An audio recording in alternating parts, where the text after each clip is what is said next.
Hi, everyone, and welcome. Thank you so much for joining us for Motivation and Self-Regulation, how self-awareness and observation can increase our inner resilience. We're really excited to have you here today. My name is Lucy Sullivan, and I'll be your host for today. And before we get started on the content, I'll just cover very quickly a little bit of housekeeping. We are recording today's webinar, so you will get a link to the recording, the slides, a blog post that has a summary of a lot of the key points. The Q&A will be delivered that way, so you'll get all the materials and follow-up, and we are recording. And of course, as this is a webinar, we have a lot of people with us. You're all unmuted and cameras are off, but we absolutely want you to interact and share your questions and your thoughts. So anytime you have a question throughout the webinar, you don't have to wait till a Q&A period. You can just pop that question right into the Q&A box at the bottom of your screen. I'll be monitoring those. We'll take as many as we can during the broadcast. We typically can't take all of them, but we do always follow up, often on video or a written answer. So we'll make sure that your question gets answered after the webinar. So please don't hesitate to put those in as we go along. You don't need to hold back. And I will give you all a brief introduction of who MRG is. Some of you are longtime friends, some of you might be newer. MRG is a global leader in assessment design, designing assessments that impact people in profound and meaningful ways. We have solutions for leadership, motivation, personal development, sales, service. They're insightful, they're research-backed, and they're designed to give action-inspiring feedback to really help people foster a deeper sense of self-awareness, which is, of course, what we'll be talking about today, to help them pursue lasting growth. We were founded nearly 40 years ago. I've been saying over 35, but we're actually coming up on 40. And our assessments have been used by thousands of certified practitioners in more than 100 countries around the world. And our presenter today is David Ringwood. So David is based in our Dublin, Ireland office, and he's been with MRG now for coming up on 15 years. He's our VP of Client Development for Europe, Middle East, and Africa. David has a very extensive consulting background. If you've worked with MRG, you've probably crossed paths with David. He works with our clients in all aspects of the business, teaching certifications, consulting, product development, and really supporting practitioners with how they use the assessments in their practice. David is very passionate about assessment and how it can be used to support people in both their professional development and in their lives. So with that, I will hand things over to David. Thank you, Lucy. Good day, good morning, good afternoon, good evening, wherever you may be. I looked at the attendee list a little bit earlier today, and I don't think that there is a neck of the woods globally that is not represented on today's webinar, and it's an absolute privilege to welcome all of you. A quick note of thanks to a few people before I begin. Lucy has put a great deal of work into making all of this look a lot prettier than I ever could, in a way that only she can. I'm very grateful for that. Thank you, Lucy. My colleague Drew Rand and I actually co-authored this research presentation, or this presentation. I'm the one presenting it today, but Drew has put a lot of work into this as well. And my colleague Anna has put a lot of work into getting all of this organized and making sure that attendees are all in the right place, and we have your name and we have your retail email address so that we can send you out the recording. And this is being recorded. Please don't worry about trying to memorize all of this, trying to write it down. You will get a copy of it. Just take whatever notes you feel are personally relevant to you. Before I get into the detail, a few thoughts. The world we live in at the moment, of course, has its very obvious challenges, but this is not a COVID thing.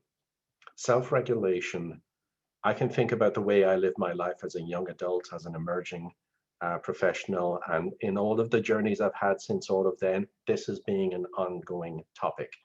Our ability to live in this skin of ours, COVID or not, is something that, if we get it right, will pay us back every day in the way that we experience the world we live in and the people with whom we live it.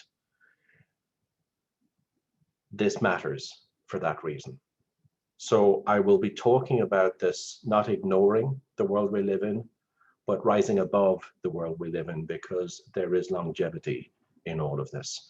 I will be referring to an instrument psychometrically that some of you will be familiar with, many of you may not. And it doesn't matter if you're not familiar with it.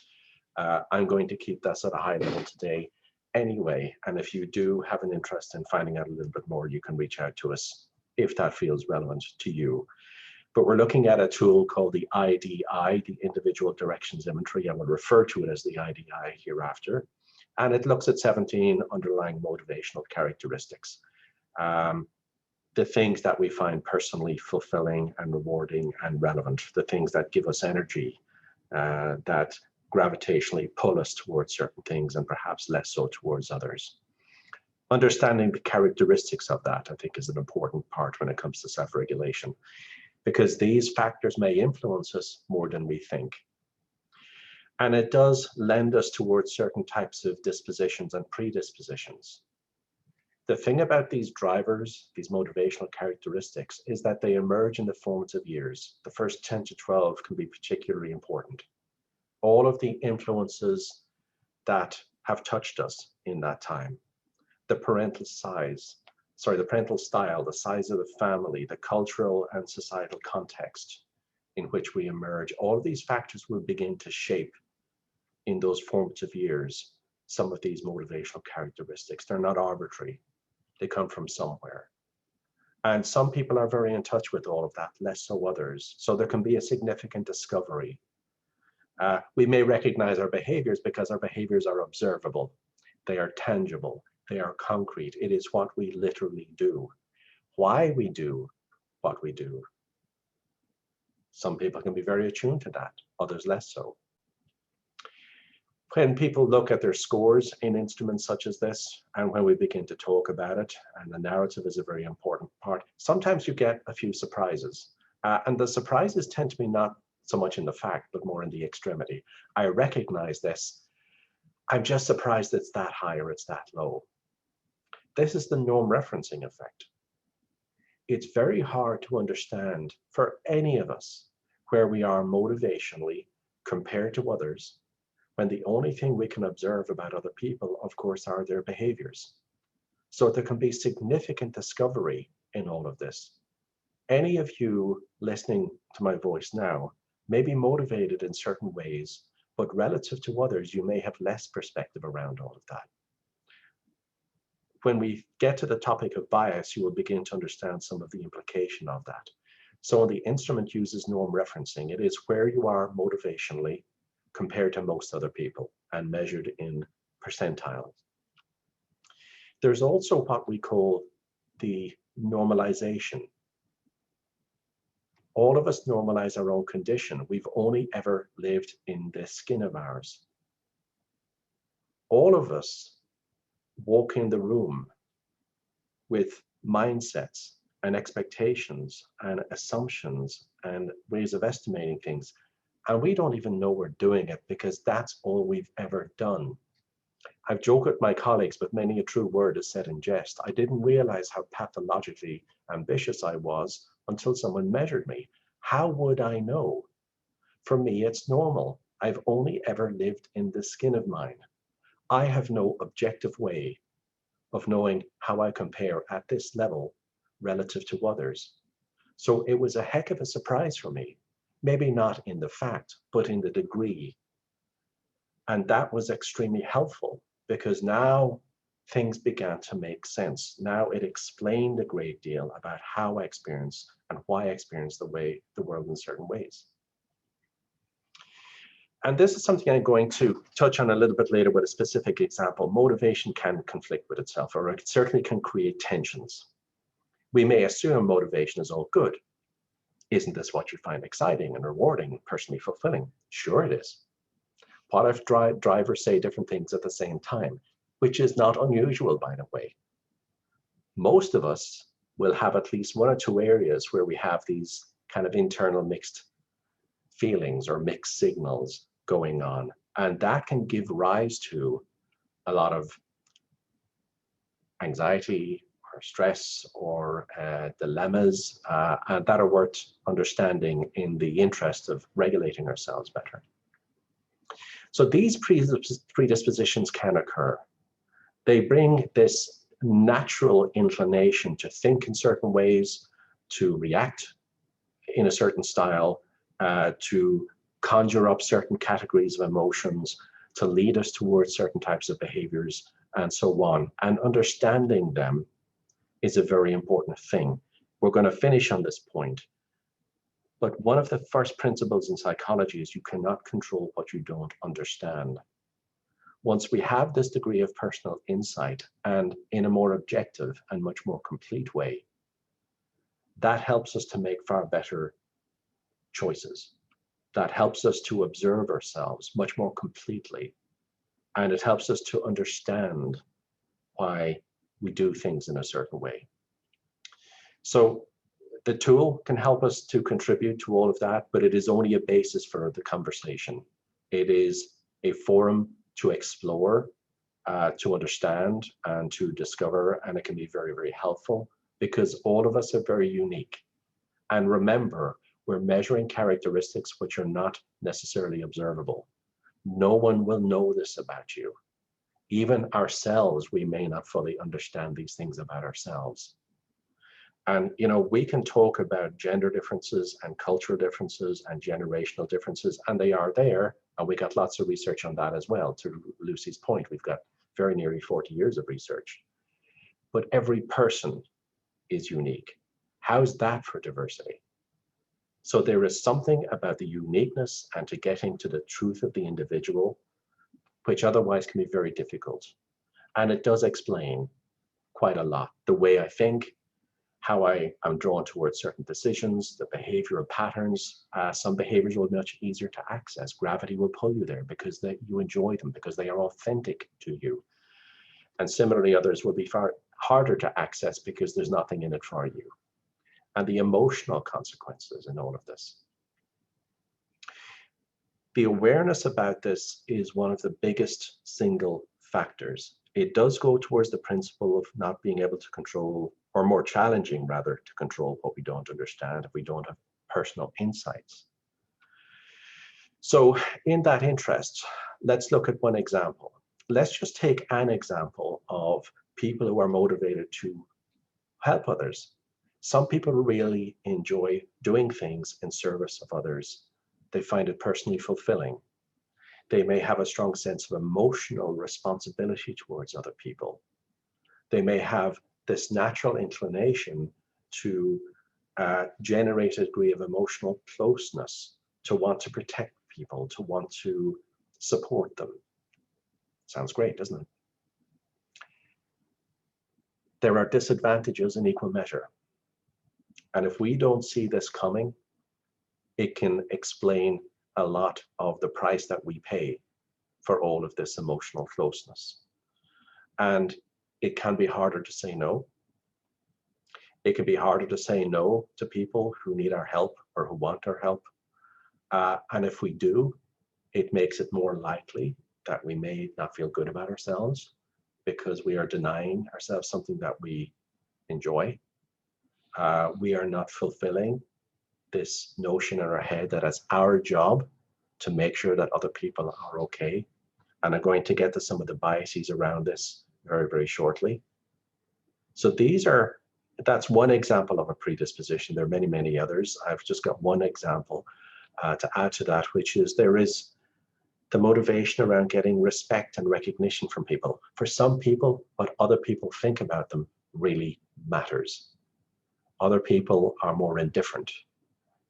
You'll find it's important to use the language of degree or extent, and if possible, to avoid categorical language. It's not that people do or do not want recognition or respect. It's a question of how much. So if this is a characteristic or a predisposition, there are some people who, before they open their mouth or do anything or say anything, that pause, hold on a second, how might this influence people's perception of me? Because they're motivated to keep up appearances. They're motivated to positively influence how they're coming across. And that can add a great deal. These people tend to be more brand aware. They tend to be a bit more cautious about what they do and what they say, or they certainly tend to have a bit more measure. There are prices to pay for all of that. Again, think about the question of extent. If you get a very elevated score in these areas, then you will feel the hand of other people's expectations on you. You will carry the weight of other people's expectations more heavily. There can be an approval-seeking agenda going on behind all of this. And the barometric measure of your self-esteem may be more driven by the external signals. You're doing okay, everything is fine, that was terrific. What happens when you're not getting that? And that's before we think about criticism. The criticism can be taken more personally. It can cut much deeper. The effect can last much longer. And the horrible contradiction is they're motivated to not show it. They're motivated to keep up appearances. So these people can be destroyed inside, but they will slap a smile on their face and you would never know. So these predispositions, and these are only 2 examples. I could go on, but in the interest of time, I'm not going to. I hope you can begin to see the potential consequences. So let's go into a little bit greater depth. There is the final one about being persistent and tenacious. This is here simply for the benefit of the recording. Some people really love tenacity and they just like not giving up, and other people prefer the easy come, easy go, the low-hanging fruit. But, you know, they may run out of steam and so on. The bias consequence is a very important fact. Remember, these influences originate much earlier in our life. This is not about the job I'm in or what's going on today. This goes way back. This goes very deep. And for that influence, for that reason, it can potentially create bias. I stress potential. Now here we're using hedging language as well as the language of degree. It doesn't necessarily follow. Scoring very high and very low makes it more likely that, increases the probability of, but we don't live in the skin of the person who's reading their report or who we are coaching, or if you're the person getting the advice yourself or wanting to learn more about self-regulation. Only you can answer that question. You live in that skin of yours, nobody else does. So we have to entertain this possibility and explore it. But they can be fascinating. The mindset effect, excelling, for example. Excelling is an internal driver. There's a very strong internal component. It's me versus me. My desire to push myself very hard for bigger, for better, for more. But if you go to a certain threshold on that, the mindset is that never good enough mentality. I'm sure you met a few of those in your day. Those of you who have it will probably recognize it. You may also have the so what mentality. You achieve something, yeah, so what, now I want this, and you achieve that, yeah, so what, now I want that. You may dismiss achievement more quickly than you realize. Self-reward may not be part of your natural pattern, and you might not even recognize it. There's often a lot of discovery in all of this. Assumptions. Assumptions are remarkably powerful. People are low on gaining stature. Gaining stature, if you recall, is the thing about value and recognition. They may assume that other people don't need it simply because they don't. The high giving, we touched on giving earlier, that satisfaction from helping other people, that sense of responsibility to protect and to nurture and to care. People are high. They may have the assumption bias. They may assume, for no reason, that other people want their support. And where is that written? That assumption has no basis in fact. And interestingly, when it comes to interpretive bias, independence, which is satisfaction from being self-reliant and self-sufficient, these people interpret support from other people as interference. Leave me alone. I don't value your help. I like to be self-reliant. I like to stand on my own 2 feet. So the high-giving people think they're helping them, but they only think they're helping them. What they are in fact doing is making them feel controlled or interfered with. It kind of proves what they say about the road to hell and good intentions. So you can imagine how, if we have these characteristics, we may be inclined to react to certain people, and even people who are well-intended. We may put up boundaries. Enduring is another example of that. Enduring a satisfaction of being tenacious and determined and persistent. Some people love it. but it increases the likelihood that they will interpret giving up as an admission of defeat. And all of us know that in life, there is a time to course correct and there is a time to walk away. So the theme of letting go can be very important in self-regulation. Knowing when enough is a great skill in life. This is only one of the scales in the IDI that can really talk to that, the enduring scale. The estimation errors,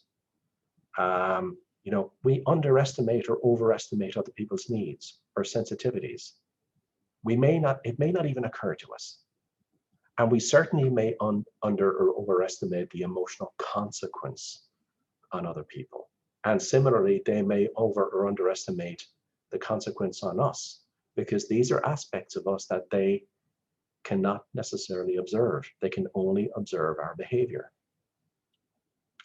So without going into kind of an encyclopedic aspect of this and going into too much granular detail, these biases can significantly affect our expectations of relationships, the things that we are sensitive to, and the degree of sensitivity we may manifest in a way that nobody else necessarily gets. It's a very unique, private place within all of us, is it not? People think they know us, and to some extent they probably do, but they don't walk our path. They don't breathe our air. They haven't had our journey. They don't know. And understanding yourself is a very powerful starting point when it comes to self-regulation. I'm going to talk a little bit about some of the patterns. Again, these are just a few examples of many, many others that you can potentially explore. But there is this cycle of the cognitive, emotional, behavioral continuum, which is that the way we think influences how we feel influences how we behave more often than not reinforces how we think. And it's not one directional, one feeds the other, and they can turn into a cycle. We're not measuring behavior. Let's just remind ourselves of this. The IDI measures motivational characteristics, not behavioral characteristics. But if we are motivated towards something, gravity will pull us in that direction. We find that certain behavioral pattern easy to access.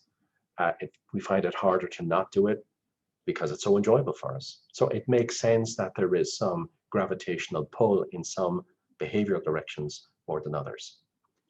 But here's just within one driver, high giving. Here's the pattern that people may begin to recognize. The assumption bias, it is my job to look after people. Again, an assumption that doesn't necessarily have any basis in fact. The assumption that people want it to begin with.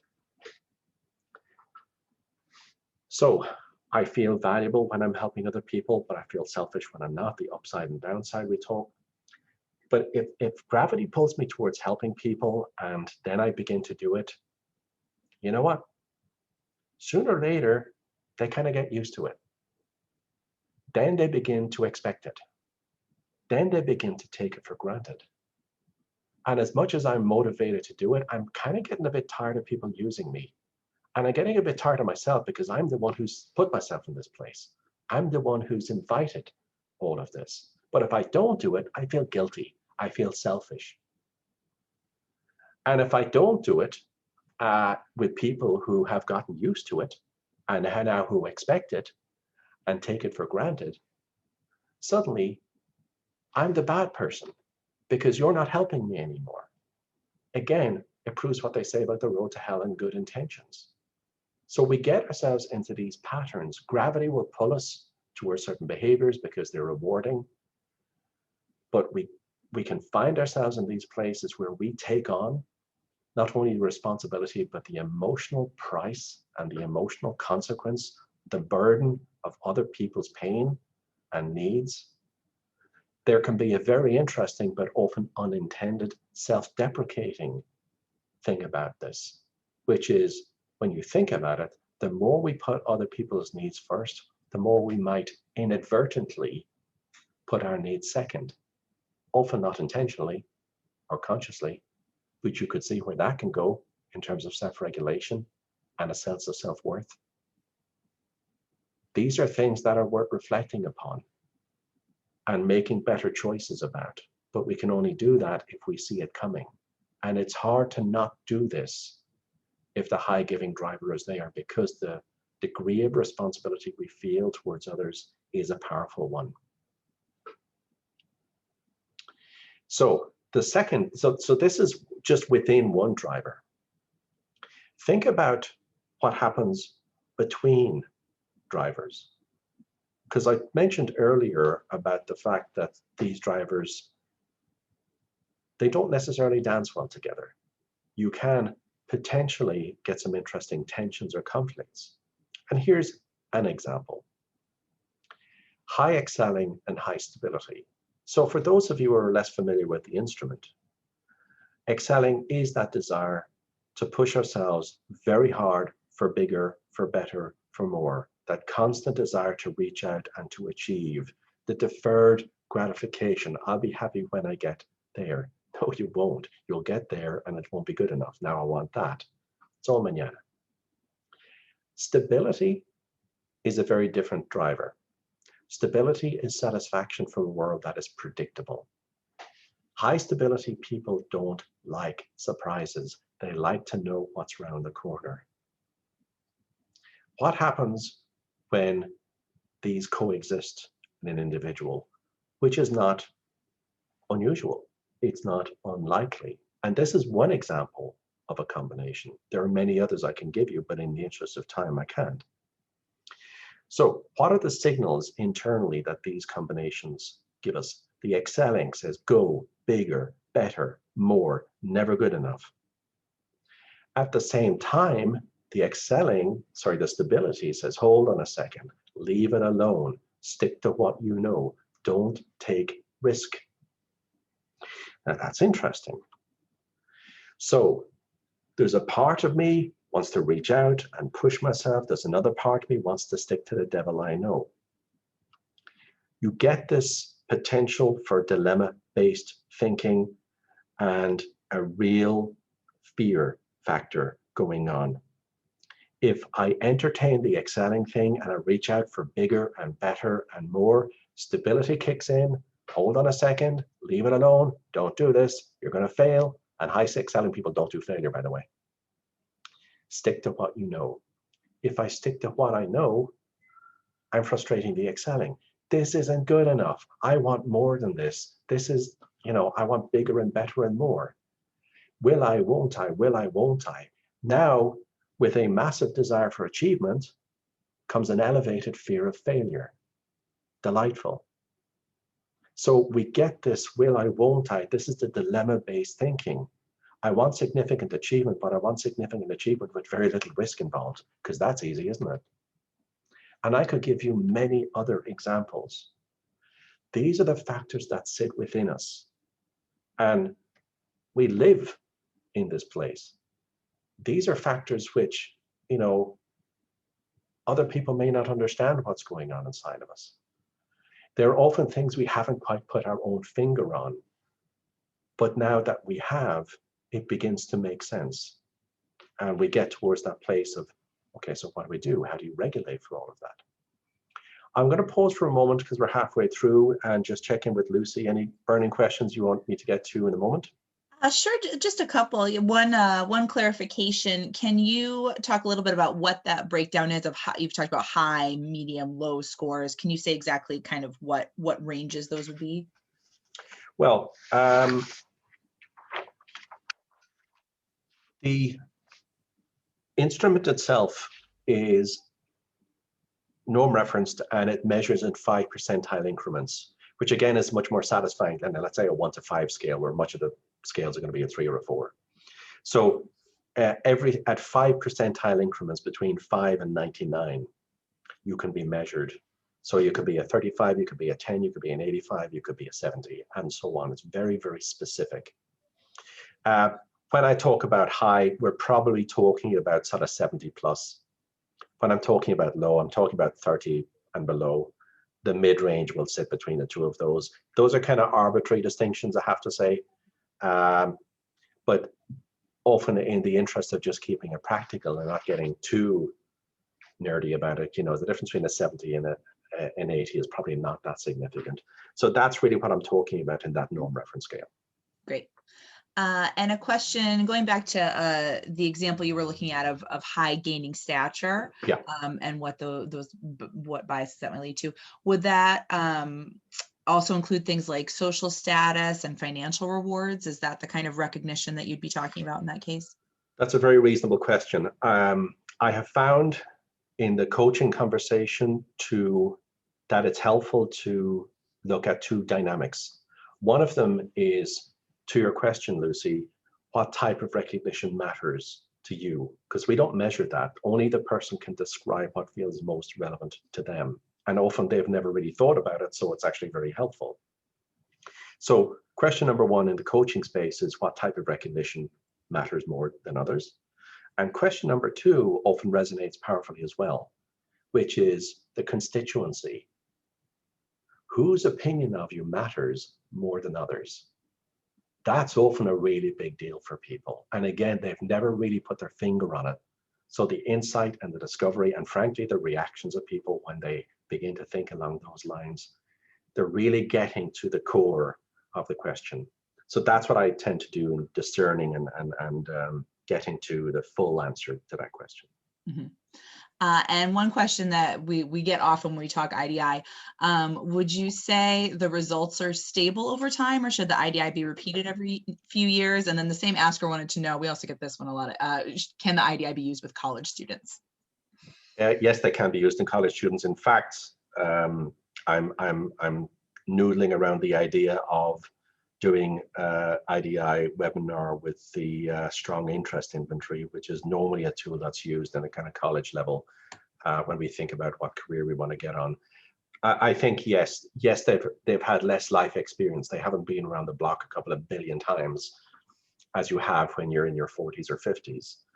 But I think it's arguably just as important in those earlier adult years to have at least some sense of where you're pointed motivationally, so that we can begin to think about the type of environment and the type of role and the type of relationships that would naturally align with where we're pointed motivationally. And in fact, our new career and motivation report looks at those three specific areas when it comes to the motivational characteristics. And then would you say the results, should the IDI be repeated every few years, or is that? I'm not sure every few years. I think if there's been a significant change of circumstance or a significant life event, or a person is really, being shaken out of the fog of where they're at, I think it's worth doing.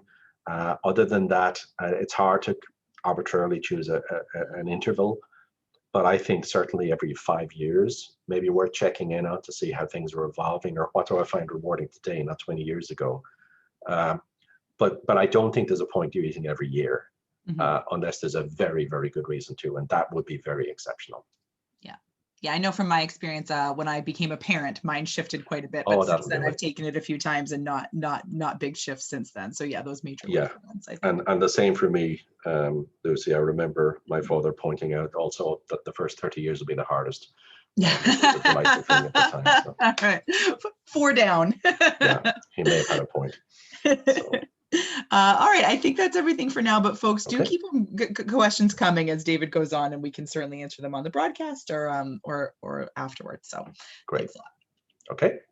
So one of the things that I just want to get to very, very briefly is attentional bias. This is a very simple thing, but it can make a big difference when it comes to self-regulation.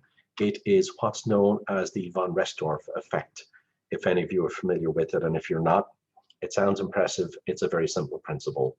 It's also known informally as the isolation effect. And it has to do with the psychological salience of things, how much certain things grab our attention. For example, someone during a day, we get 9 different people saying good things about us or implying something positive. But you get that one person, the 1 out of 10, not the 9 out of 10, who says or implies something more critical or more negative, or we infer it that way. We read it in a certain way. We interpret it in a certain way. Because it stands out from the others, the risk is that we react to that one thing out of proportion. Suddenly those other 9 things, which were all fine, go away. And all I can think about as I'm going home at night is that person, they said this, and what they really meant is that, and we get things out of proportion. Think about the salience effect of all of this. When we have a driver and it's satisfied, everything is hunky-dory, everything is fine. It doesn't draw a lot of our resources. But dissonance registers much more actively. It creates a much more powerful reaction, emotionally, physiologically, and so on. And it really means that we can get things out of proportion very, very quickly. We can ignore and forget all of the good stuff. We can forget all the things that are working really well that we should be grateful for, that we should keep that sense of balance and perspective about, because we are overly influenced potentially by those small number of factors that suddenly dominate. It's known as the von Restorff effect or the isolation effect. It has to do with the exception, but it's interesting how much something which is exceptional can have such a disproportionate effect on us. So think about that. If you're high on gaining stature, it may be when you interpreted something more negatively. If you are higher on belonging motivationally, it may be the time when you felt left out. And we ignore all the other times when people included us and we were part of the team and we had that sense of community.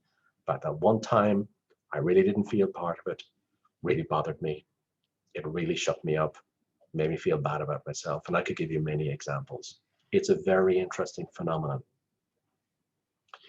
The cycles of reaction, often again, we don't observe ourselves in this way. So let's just briefly go back to the thing about the giving. I believe people like to feel them helpful. I like helping people, but I am tired of people using me, and so on. I'm not going to repeat it all again.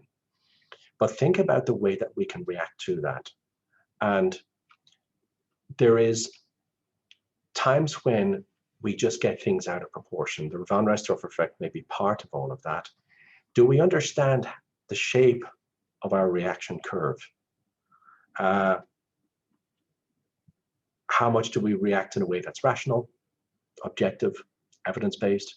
How much do we react in a way that is more emotional, or where things are out of proportion, or I'm reacting in a way which may be based on things that I imagine, which gets you reacting to nothing.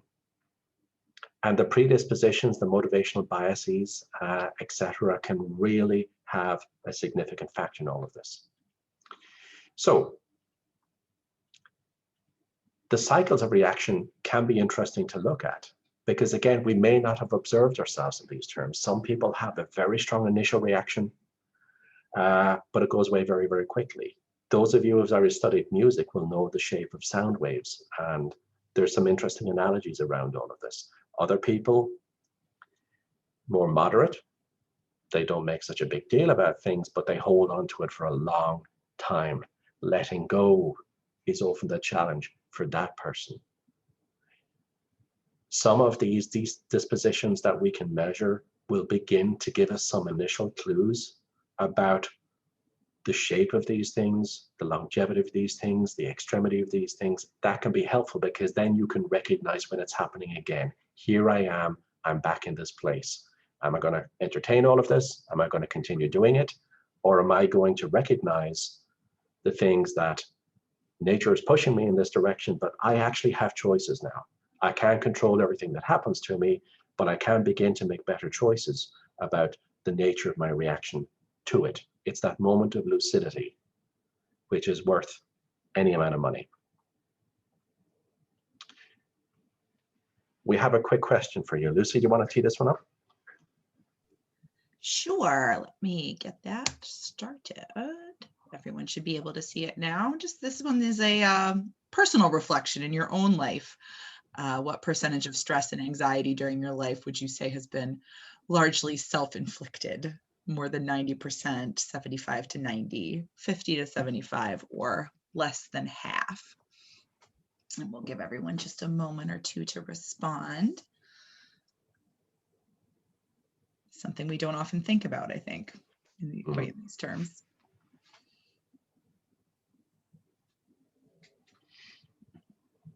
I will finish that up and share the results. Interesting. So 11% said more than 90%. The biggest response was 75 to 90%. About 40% of folks said that. 28% with 50, 75, and 21% said less than half. I congratulate the 21%. I have to say, I wish I lived in your skin. If there's any way of transplanting, let me know. I will pay. So here's an interesting statistic. If my math is correct, 79% of the people say that more often than not, and in some cases significantly, over 75 to 90, 51% are 75 plus. These are your numbers. I'm not making this up. This is how you live your life. And what it indicates is that the majority of what we do to ourselves. The majority of anxiety and frustration and stress is self-inflicted, or at least that's the way you have experienced the world. That alone should be an important area of discovery. Many of the people that we did these webinars with previously internally were our own network. These are typically coaches and psychologists, and their numbers were not dissimilar, by the way. These are people who are professionals in this space, as many of you may well be. We should be better than anyone at self-regulating and knowing ourselves and being able to, make better choices. But it's part of the human condition. It's not easy to live in this skin of ours. It's much more of an emotional space than people may begin to recognize. And a lot of the life we live internally in here. It's how we experience our world. And think about it. 51% are above 75%. Do you want to keep doing that? Do you want to keep getting things out of proportion, making things bigger than they are, reacting in a way that entails stress and anxiety, making ourselves twice as tired, twice as vulnerable, and waking up the next day with the same issue? Or is there a recognition of saying, listen, it is self-inflicted, and because it's self-inflicted, actually, that's interesting because that shifts the locus of control. This is not a fatalistic thing where it's all the world around me. There's nothing I can do about all of that. There is a lot that can be done in terms of our self-regulation that can release all that stress and anxiety, or certainly alleviate it to some extent. That takes a bit of time. I don't want to give flippant answers to any of this. There can be unlearning involved, but there certainly are good opportunities here. So how do we deal with all of this? Let's get to some of the solutions in the last 15 minutes that we have. The reflection, and sometimes keeping a diary or a journal, or just thinking about this, spending some time in the week just to reflect a little bit. Are there times when I react out of proportion? Often what we're reacting to is not real. Or we react out of proportion, or we react to things which are purely in our imagination and which have no basis in fact, in which case we have a whole new issue. We have a reaction which has no basis whatsoever. A lovely way to live your life. So understanding the cycles can be very helpful. So let's get to some of the solutions here. The way we react to certain things partly, if not substantially, based on the things that we are sensitive to. And if we don't have that level of insight, then I think it's harder for us to observe ourselves, to understand the things that are causing and giving rise to these reactions. And the predispositions and biases. So the never good enough thing, these people, may not be particularly good at being good to themselves because they're motivated to beat themselves up. They're motivated to put pressure on themselves. As my late father, God rest him, pointed out, there's a world out there will beat the hell out of you. You don't need to do it to yourself. You could see where that could go in self-regulation and relative to the pull we just engaged in. The high giving we think about, putting our other people first, we might entail putting ourselves second or feeling bad or selfish or guilty if we did ever try to put ourselves first or ahead of others, and so on. So these dispositions can help us once we understand why we think in certain ways. And IDI is very powerful in all of that. It explains a great deal about why I think in certain ways, what emotions that gives rise to, what behaviors that pulls me towards, and so on. So the mitigation. Number one is the understanding, what am I most sensitive to? You can try doing that observationally. Watch yourself. Look at how you're feeling. Keep a journal or a diary. There may be times during the week, there may be certain stimulus that pushes your button more than others. Understanding what you're sensitive to can be very, very helpful. If you're high on stability, they like predictability, they don't like surprises. If you're high in receiving in IDI terms, they value support. I feel sensitive when I feel unsupported. I maybe feel sensitive when I feel excluded. These are very different than each other. Feeling unappreciated is not the same as feeling excluded, which is not the same as feeling unsupported. Each of us will have very unique sensitivities, and we will vary in the degree of that sensitivity. Knowing where your sensitivities lie and understanding them, that often explains a great deal. Now I know why I react in certain ways. Now I know why I think in certain patterns. Now I know why I tend to behave in certain ways. It's not arbitrary. It's not random. There are reasons for it. So once you understand what you are sensitive to, then you can begin to observe your reactions. And again, this can be a real clue. I know when I feel physical tension in the pit of my stomach, I have a conversation with myself. Okay, there's something going on. Before it grows its own legs, before it gets out of proportion, before the reaction takes over, I can see, and I know well enough now, the signs. This can really help in mitigating all of this, because then you can see it coming, you can self-observe, and you can begin to explore what's really going on here before it goes down the road and before you really get into the reaction itself. And of course, what helps me to dissipate these effects? Some people seek out the company of others. I like to talk to people. Some people prefer to self-isolate, not in the COVID sense, but I'm better when I'm just by myself. I pull back a little bit. Some people like exercise. Some people like to go for a long walk. There's no right or wrong with this, but ask yourself the question, when I'm beginning to react to things and things are beginning to weigh on me a little bit, what have I found to be helpful in, breaking me out of that cycle? And if you haven't tried different things, try different things. Often there's different approaches and you might surprise yourself and how effective they can be. The actions that can help. The first one, when someone suggested me first, I thought they were kidding. I thought they were pulling my leg. I thought it sounded really, really stupid, but you know what? It actually really works. We may be very skilled at giving other people advice, perhaps less so for ourselves, being our own counsel. It's almost a cliche, in fact. But think about that version of you 1 week ahead. That person is smarter than you. That person is no longer in a reaction. That person has hindsight, you don't. If you were to ask them their advice about a situation I'm in, or I'm feeling this tension, or I'm worried about this, what they would probably say, and this person says it to me all the time, David, you're an idiot. What are you worrying about? Look at the 10 times before you've been in this situation. Out of that 10 times, how many times did you get the wrong end of the stick?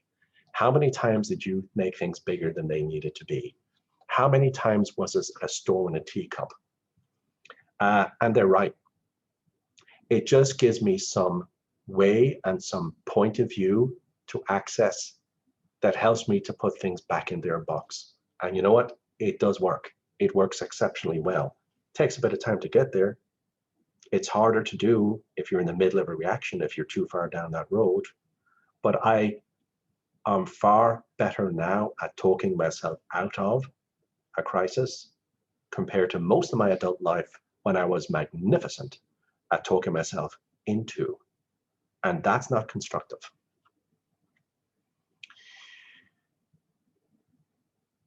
Rationalization versus distraction. The rationalization is a very simple method of looking at things logically, using evidence, and taking a rational and less of an emotional view. Let's just look at the facts here. Let's weigh things up more objectively. And I think earlier in the cycle, or if things are not a big deal, that's easier to do. Again, it can take some time just to get used to it. But let's put the cards on the table here. Let's just see what we're looking at here. Is there any chance I'm making this bigger than it needs to be? But there are times when that doesn't work.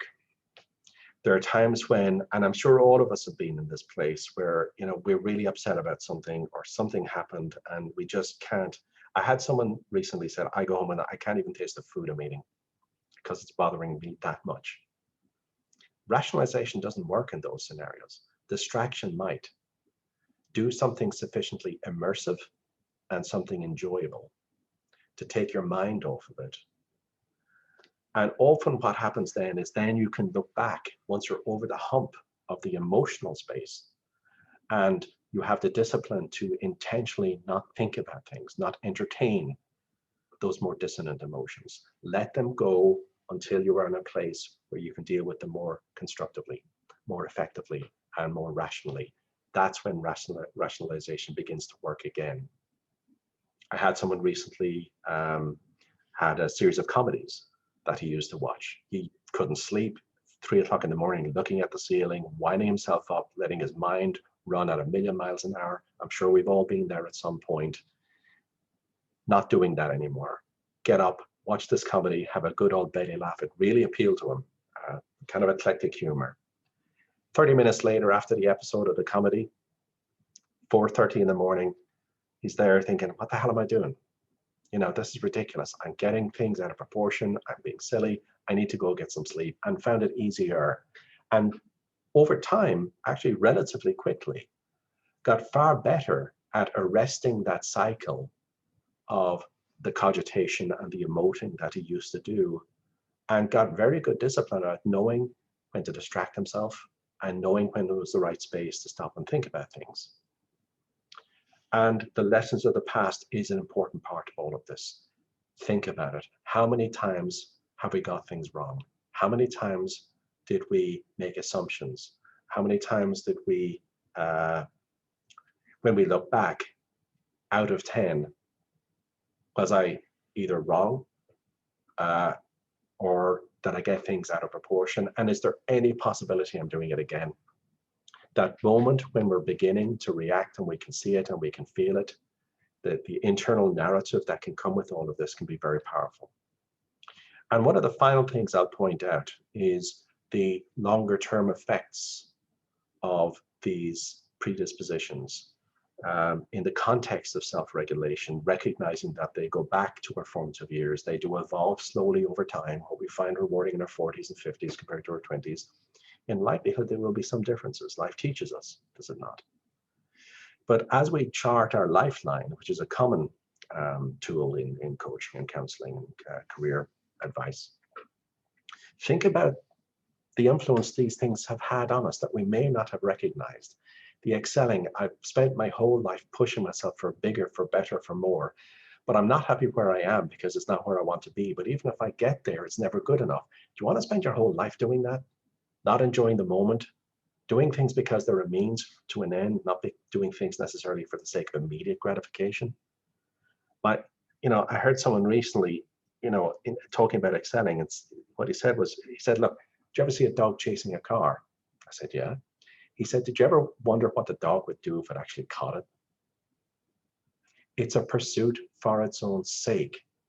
in the interest of getting some immediate gratification, just enjoying the day, being more in the moment, being able to appreciate what's around without this relentless, self-punishing, never good enough thing. Once we begin to recognize this, we can make better choices. Gaining stature. I coached someone, excuse me, a few years ago, very elevated score on gaining stature, very successful, very wealthy, on the supervisory board of a German company. I have yet to meet a human being who was less miserable. He didn't want any of this. He spent his whole life trying to meet other people's expectations of him, trying to gain their approval, trying to do the things he felt were expected of him. And there was very little left for him. And of course, now he's got to keep the promise. He's in a job where, yes, he's very well paid and he's a big public figure and all this kind of stuff. And as part of him, it does appeal to him because there is a status attached to it. But the price that comes with all of that is the constant and relentless weight of people's expectations. And when things go wrong, he takes it very badly and very personally. And actually, he's reaching a stage in his life now where he just wants a simple life. But now he can't do that. Now he has to sustain all of this. So there can be lots of different factors here that can influence us. Have I spent my whole life with the stability thing, sticking to the devil I know? Never really reaching out, relying on the more predictable path, but I've never really tried anything a bit edgier or a bit riskier. Is there any chance that I may want to entertain that? I mean, these are reasonable questions. It doesn't mean you have to do it, but you can begin to understand in the context of career, but also particularly in the context of self-regulation over time, the extent of the influence that these factors may have had on any of us. And the final point is often it's useful to put these things in context. When we step back from the drivers that we have and we begin to think more broadly, what's actually important to me, there will be things here that matter. And do these drivers necessarily serve me well? That high excelling thing, yeah, sure, it brings ambition and a desire for bigger and better and more and all this kind of stuff. What's that going to do for your health? What's that going to do when you're at home with your family playing with the kids and your heart is not in it and your mind is somewhere else or your emotions are spinning because you're too busy thinking 20 steps ahead? These things can influence us a lot more than we control them. These drivers can serve themselves a lot more quickly than they necessarily serve us and the things that are really important to us. Understanding them and looking at them relative to these overarching objectives and our values and the things that actually, when we talk to people, really matter to them, it helps things to be put in proportion much more quickly. It creates a sense of commitment in the individual to the things that they now understand are very important. If I am serious about my health, not just talking about it, if I really care about my family, and people can get very defensive when the subject comes up, and yet these drivers pull them away or distract them to a degree or can create mixed feelings about these aspects of their world. Resolving all of that can really help people make far better choices in all of these areas and makes it far easier to live in that skin of theirs. What we're ultimately looking here is the ability for any of us to be able to observe ourselves far more completely, far more lucidly, and far more objectively. Our ability to talk to ourselves and to develop that internal narrative is a very powerful method in self-regulation. You're doing it again. This is how I'm feeling. What choices am I now going to make? And to win back the first thing we lose when the reaction takes over, which is perspective or a sense of proportion. And ultimately, it is a measure or an articulation of our commitment to ourselves. It can really help to ground the person, and it's grounded in authenticity. This is, as we said at the beginning, getting to the truth of the individual, and each one of you will be very unique in that sense. So this is where we started, this is where we finish. These motivators, these drivers are very powerful. They go very deep, they go far back, and they may control us more than we control it. Understanding them helps us to make far better choices. It helps us to understand the patterns that we are drawn towards. It helps us to get a bit more back in the driving seat and to make far better choices about what we do with all of them. And that, as they say, is that. Lucy, any questions you want to get to now, and then I'll let you to do the wrap up with the forthcoming events. Since we've come right to the end of the hour, we probably won't do any more questions on the broadcast. I'm sure people have to move on with their day, but we do have a few, and we'll get to those at a later point. We'll put them in our Q&A in the blog. And yes, do keep an eye out. We're taking a little bit of a pause from webinars in the coming months, probably, but watch for announcements. But we have a lot of workshops, and those are for our MRG clients. If you haven't been to one yet, they're very hands-on, they're very interactive, and you really get to dig into the tools. So those are for MRG clients. If you're not yet an MRG client, of course, join us for a certification and start using these tools yourself. We would love to welcome you to the family. So that is all I'll say, as people need to move on with their day. But thanks so much to David for all of this. And thanks everyone for joining us. Thanks everyone. Enjoy the rest of your day.